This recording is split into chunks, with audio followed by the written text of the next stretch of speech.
The views and opinions expressed in Cold and Missing are exclusively those of the hosts. All parties mentioned are considered innocent until proven guilty in a court of law. Cold and Missing also contains adult themes and languages. Listener discretion is advised. I'm your host, Allie McLaughlin-Solkowski. And I'm your co-host, Eli Solkowski. And this is Cold and Missing, where we cover cold cases and missing person cases. Hello, everyone, and welcome back to Cold and Missing. I'm your host, Allie. And I'm your co-host, Eli. Welcome back, everyone.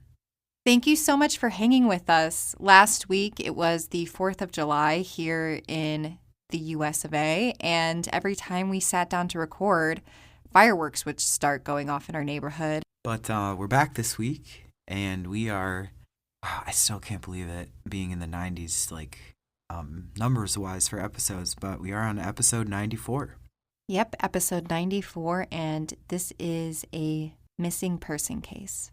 Alrighty, let's get into it. So just as a quick content warning at the top, this case does involve a young person.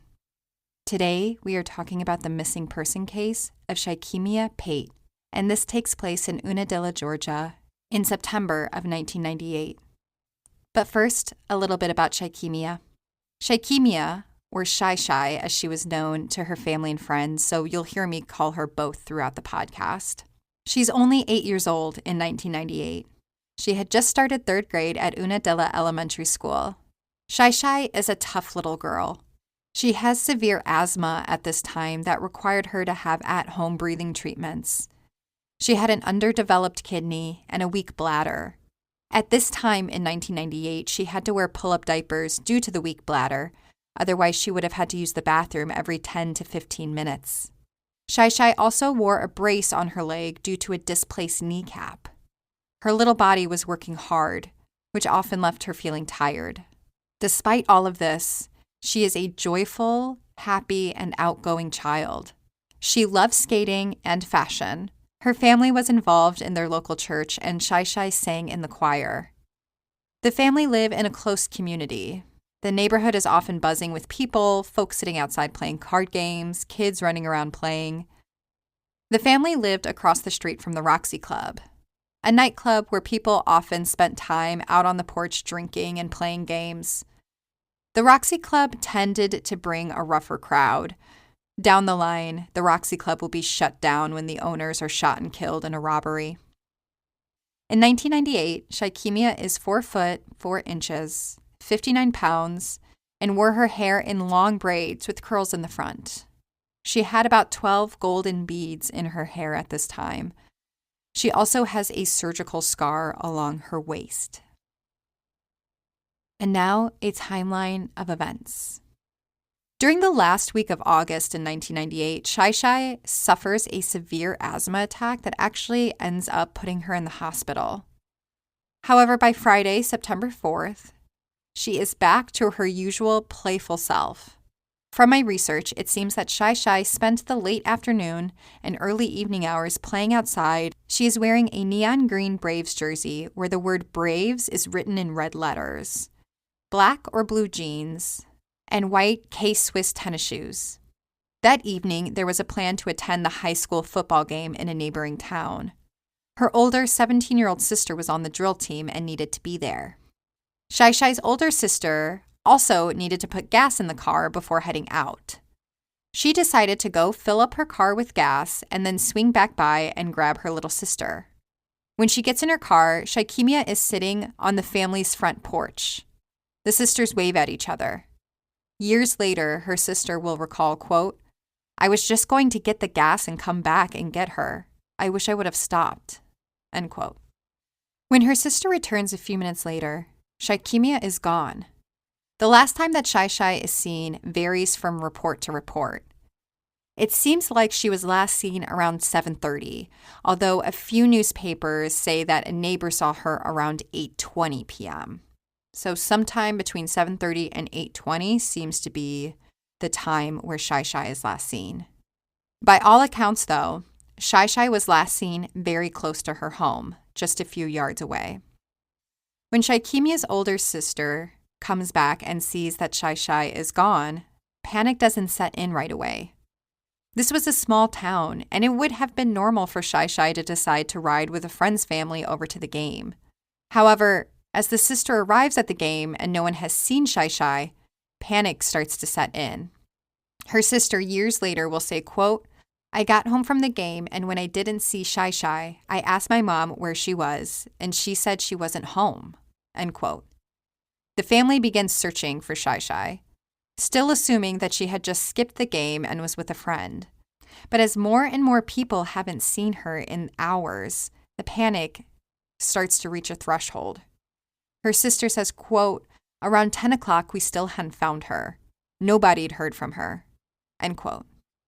Now, it's reported online that when the family first attempts to report her missing, they're told incorrectly that they needed to wait 24 hours before the police can start an investigation.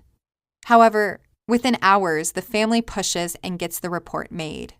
Once police are taking it seriously, a massive search is launched starting at the family home and spanning outward through the neighborhood.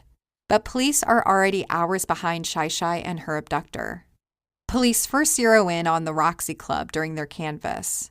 They assumed that one of the many patrons who routinely sat out on the porch would have seen little ShyShy in her neon green shirt. But nobody had seen anything. Police are able to rule her father out quickly as he was serving time. Her dad, Chris Foster, still tried to help investigators in any way that he could, answering any questions and giving any information that he had. Quote, "That's my baby. That's my heart. We were a lot more than father and daughter. We were the best of friends," end quote. Over the next week, police will launch helicopters, deploy ATVs, and send out every available officer to search the neighborhood. Neighbors will willingly let police search their homes, anything that can be done to help bring ShyShy home. The FBI and the Georgia Bureau of Investigation get involved pretty quickly in her case. And quickly, the search for ShyShy becomes the largest search in Dooley County history. Neighbors and her elementary school tie pink ribbons to their trees and doors to show support for her and her family. To this day, Veronica, ShyShy's mother, has a pink ribbon hanging on her door. By September 11th, 1998, ShyShy has been missing for a week at this point. A $15,000 reward is offered for information leading to her safe return home. Police continue to work the case, following up on any lead they get, but by October 11th, so it's been over a month now since Shy'Kemia disappeared, and police are still baffled. Investigators are still searching all over Dooley County for her. The last few days, police have been searching land, air, and water.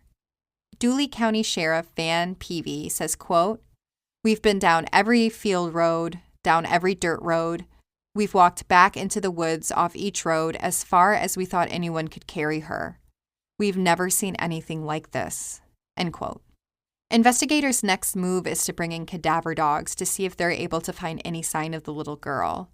Another detective on the case, Detective Lamberth, says, quote, "We feel someone picked her up.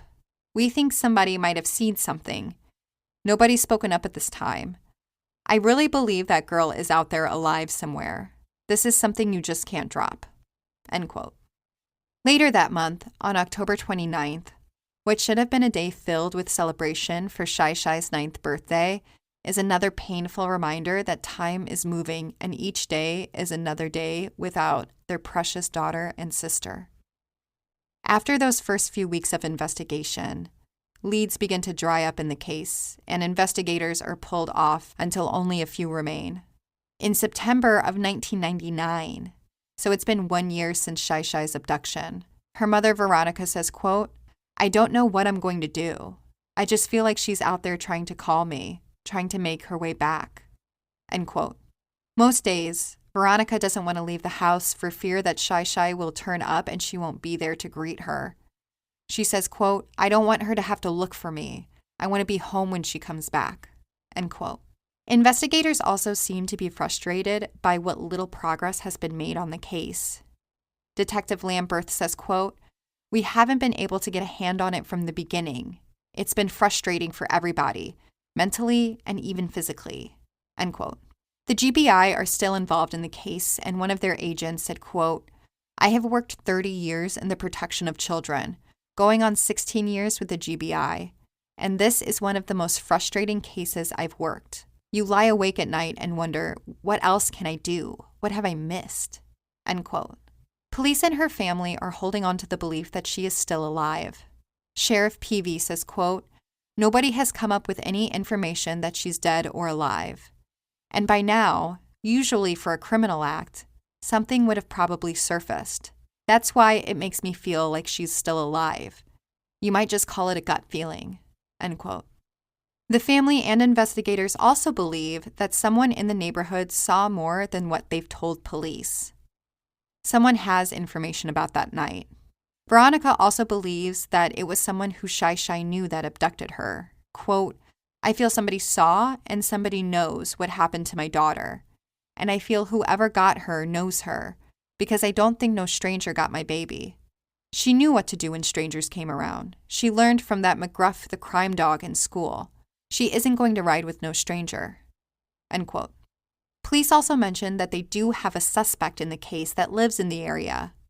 But at this point, they do not have enough evidence to bring a case against him. Detective Lamberth says, quote, "Just nothing has panned out enough that we can put the nail in the coffin. It is somebody from the area, and it would be a neighbor." End quote.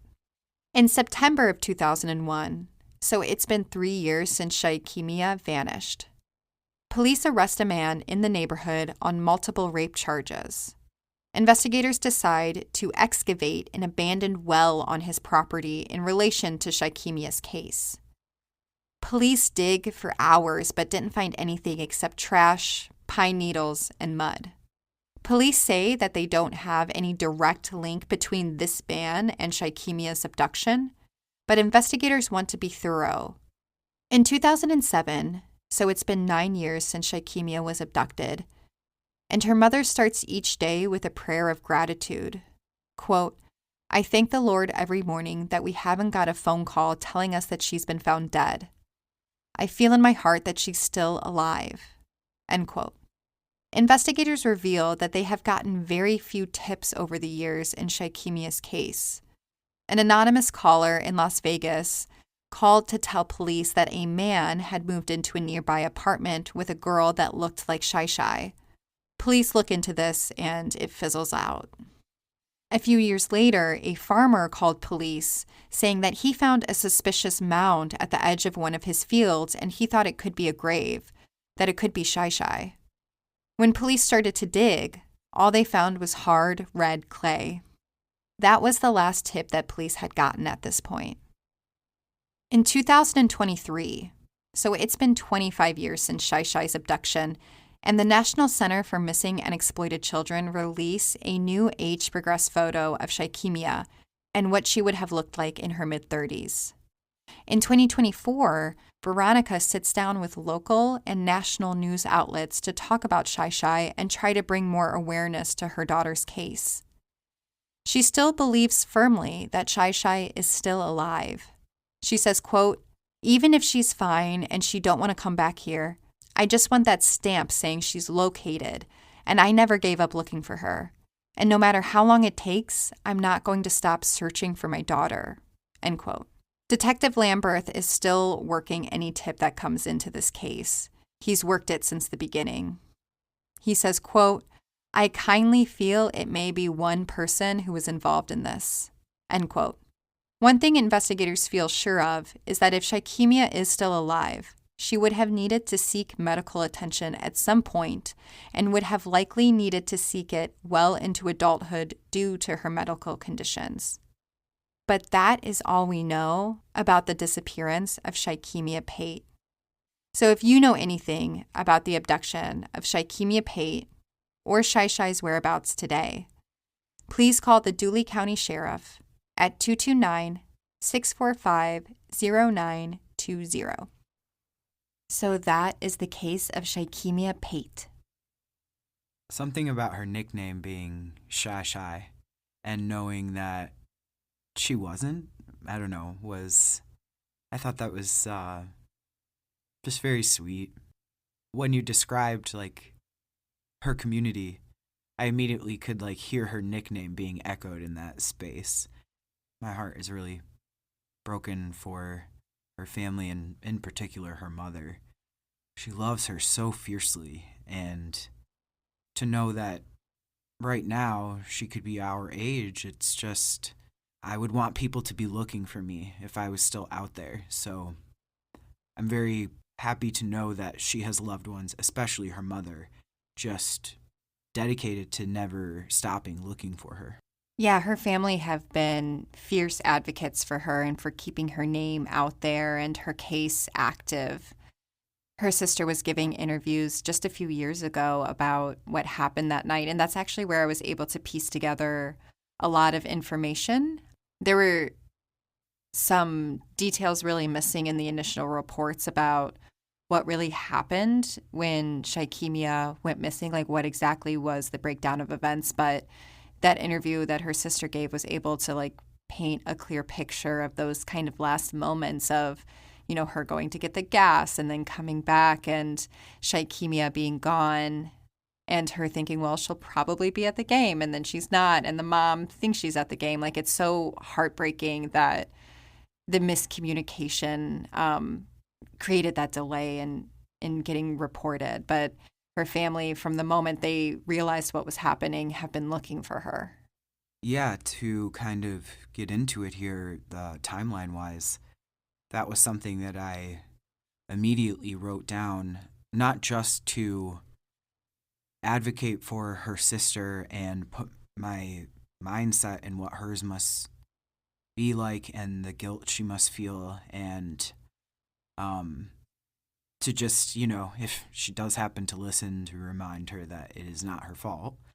But to comment on that moment, I immediately understood. It's something like that, not necessarily a child going missing or being abducted, but waiting, an older sibling going for gas, that would have been very, very normal in my neighborhood at that time as well. Especially, I'm from a very big family, lots of shuffling around, a lot of kids, busy kids, down to the miscommunication around the football game and who went with where. I just really feel for that moment in time, because it would have been totally normal for her to wait a few minutes on the porch of her own home while her sister runs to go get gas. Children get to be safe, period. Children should be safe, period.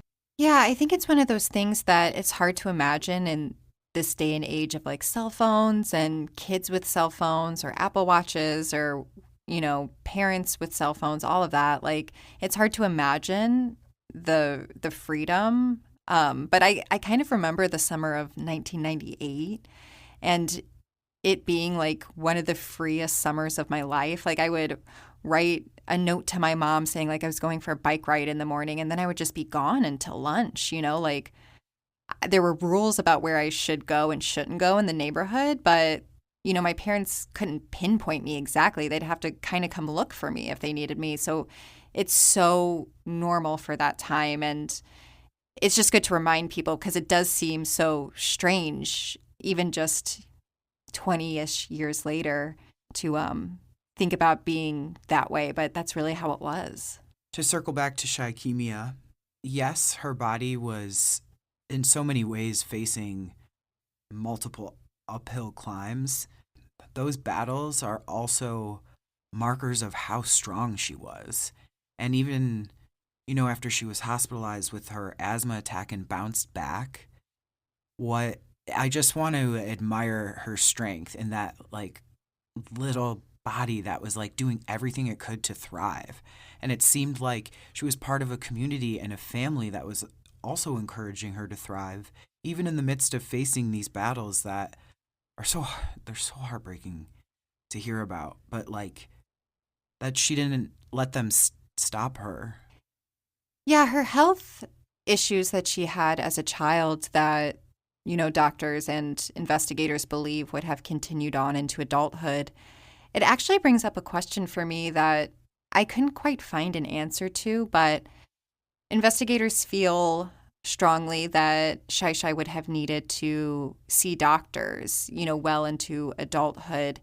So that made me wonder if like a nurse or a doctor is treating a patient under a name like, you know, Jane Doe, but it's really Shy'Rezz Pate, are they able to go to police to say like, hey, I think this matches based off of X, Y, and Z ailments? Or is that like a HIPAA violation because they don't know any better that it's not them? So that's something that I was trying to kind of dig into. I don't work in the medical field at all, never have. So I don't quite know the ins and outs of HIPAA laws. Maybe if one of our listeners does know, feel free to send us an email. We do check them. So if one of you does maybe know the answer to that question, I know I would love to know. Yeah, it's just something that struck me because I was like, well, these are pretty specific ailments and, a scar across her abdomen. Like these are things that if she has been able to see a doctor that, a doctor might recognize. But if she's going in under a different name, then would they be able to report that to police under that suspicion? I don't know. Maybe they are, and, investigators keep it private. But I also don't know if they are able to do that because of the United States privacy laws around, your healthcare and your privacy in doctor settings. So, yeah, if that's something that you're familiar with, I would love to know the answer. I couldn't really find it in my research. It's such a kind of nuanced question. I wanted to touch base just on the very major hiccup in the beginning of it needing to be 24 hours.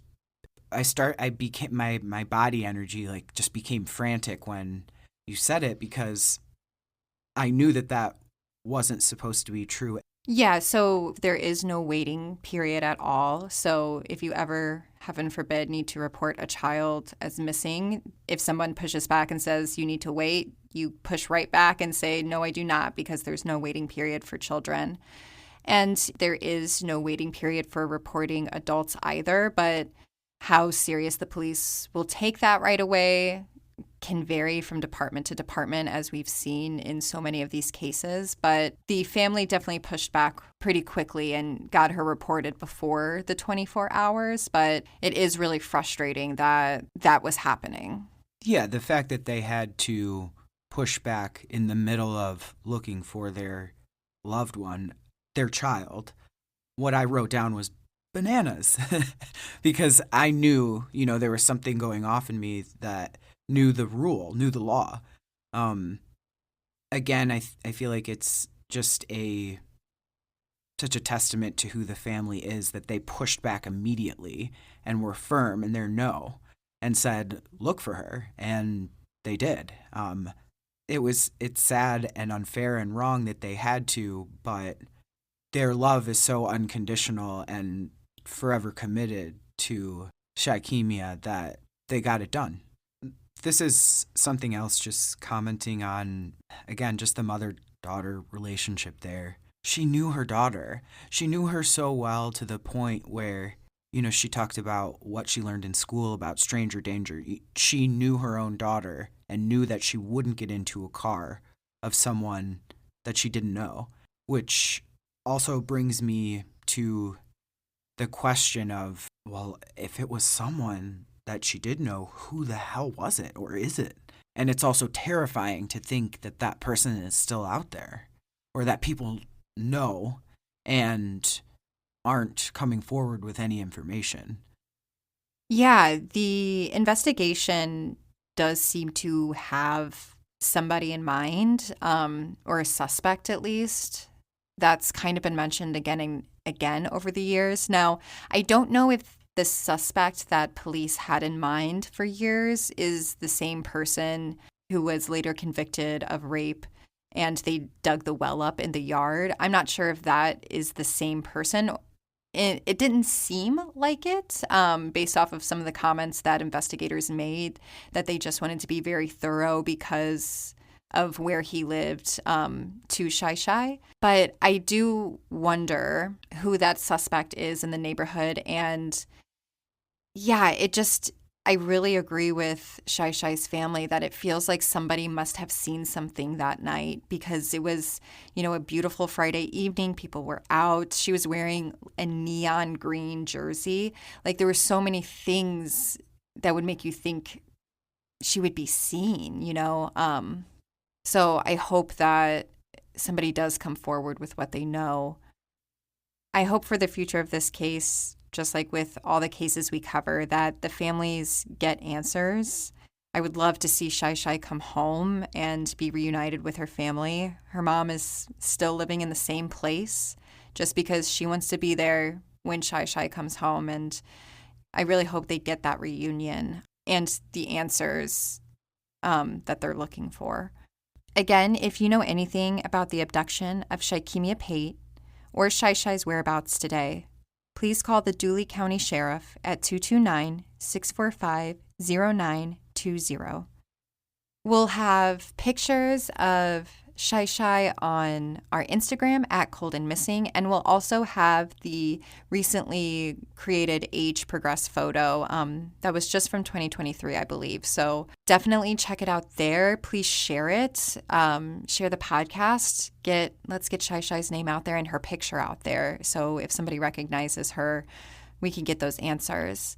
We also would really appreciate it if you're not driving, if you could take a minute to review us. You can go to our website, www.coldandmissing.com, or if you're an Apple Podcast, leaving us a written review is really helpful in getting this case and this podcast into people's feeds. So thank you if you've already done it. Thank you if you've already done it. But if you haven't, today's a new day, and you can do it today. On our website, we have transcripts, we have our back catalog. If you're searching for a specific case to see if we've covered it, you can search there really easily. Or if you just want to look your state up and see the cases we've covered, that's also doable on our website. And you can review us there too. So lots of chances to review us today. It's a good day for a review. So that is all I have. Thank you so much for listening to Cold and Missing. I hope you're having a safe summer. I'm your host, Allie. And I'm your co-host, Eli. Have a good week and stay safe, y'all. Stay safe, y'all.